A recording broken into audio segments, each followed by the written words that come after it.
कि पुरानी गाड़ी घर के सामने रखती है। अली, आयशा और उनकी अम्मी गाड़ी से उतरते हैं। आयशा की नज़रें घर के सियाह खाली दरीचों पर टकती हैं। आयशा भाई, ये घर कुछ अजीब नहीं लग रहा। उसकी आंखें हैं जैसे हमें घूर रही हूं।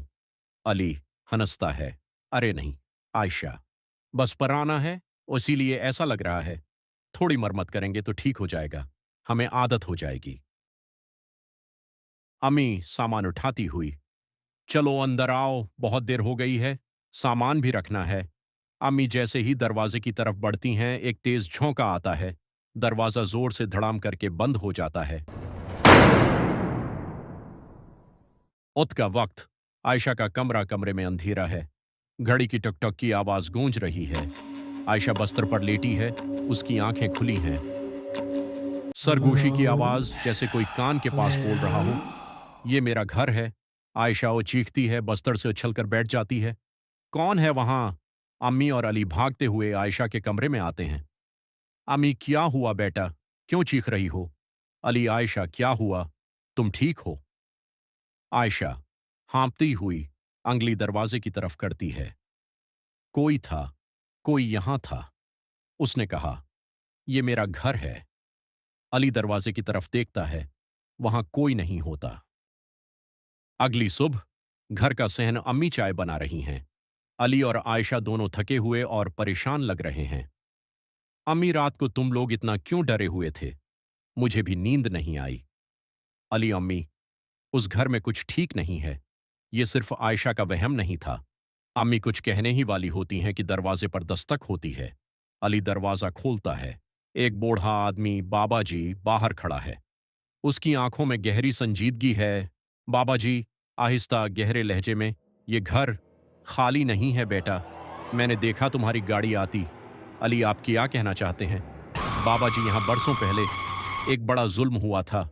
किसी ने काला जादू किया था बदले की आग में, और वो चीज, वो ताकत आज भी यही है। वो रूह, वो इंतकाम, वो अब भी उस घर में बसता है। अम्मी परेशान होकर, बाबा जी, ये क्या कह रहे हैं आप? बाबा जी अली की आंखों में देखता है। सच जानोगे तो ही बच पाओगे। बाबा जी मड़कर चले जाते हैं। अली उनकी बातों पर गौर करता है। अली एक पुराने धौल से भरे कमरे में दाखिल होता है। वहां एक टूटी हुई अलमारी में उसे एक पुरानी जर्द पड़ी डायरी मिलती है। वो उसे खोलता है। अली पढ़ते हुए उसकी आवाज धीमी होती जाती है। जिसने मेरे साथ धोखा किया, जिसने मेरी बेटी को मुझसे छीना, मैं उसे कभी नहीं छोड़ूंगा। मेरी रूह उस घर को कभी नहीं छोड़ेगी। ये घर हमेशा मेरा रहेगा, और मैं इंतकाम लूंगा हर उस शख्स से जो यहां कदम रखेगा। अचानक कमरे में एक तेज हुआ का झोंका आता है। खिड़कियां जोर से खुलती हैं। अली डायरी से नजरें हटाता है। दीवार पर एक सियाह साया नमूदार होता है। साया आहिस्ता आहिस्ता करीब आता है। आयशा बाहर से चीखकर, भाई पीछे देखो। अली मुड़कर देखता है। काला साया उसके बिल्कुल पीछे होता है। उसकी आंखें सरखंगारों की तरह चमकती हैं। यू सेट घर का हाल साया अब एक मुकम्मल शक्ल अख्तियार कर चुका है।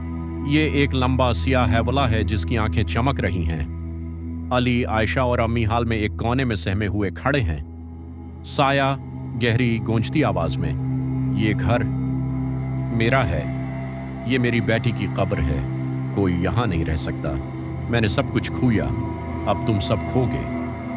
अली हिम्मत करके आवाज कांपती है, तुम्हें इंसाफ चाहिए, इंतकाम नहीं। जुल्म का बदला बेगुनाहों से क्यों? साया की आंखें मजीद चमकती हैं। कमरे की चीजें हिलने लगती हैं। फानूस झूलने लगता है, बर्तन गड़ते हैं, लकड़ी के तख्ते टूटने लगते हैं। चीजों के गरने टूटने की आवाजें अमी रोते हुए अली से लपट जाती है। हमें जाने दो, खुदा के लिए हमें जाने दो। साया एक जोरदार चीख मारता है जिससे घर की बुनियाद। घर के बाहर अचानक सब कुछ खामोश हो जाता है। चीजें गरना बंद हो जाती हैं। साया धीरे धीरे मध्यम होकर गायब हो जाता है। अली, आयशा और अमी हानपते हुए घर से बाहर भागते हैं। बाबा जी घर के बाहर खड़े उनका इंतजार कर रहे हैं। बाबा जी आहिस्ता उनकी तरफ देखते हुए, क्या हुआ? अली सांस बहाल करते हुए, वो रूह, वो इंतकाम ले रही है। बाबा जी सर हिलाते हैं। सच जानना बाबा जी घर की तरफ देखते हैं, जहां से अब कोई आवाज नहीं आ रही। बाबा जी, ये सब किसी रूह का काम नहीं था। उनकी आवाज में एक अजीब सी तलखी आती है। किसी जिंदा इंसान ने ये सब किया, सिर्फ इंतकाम लेने के लिए।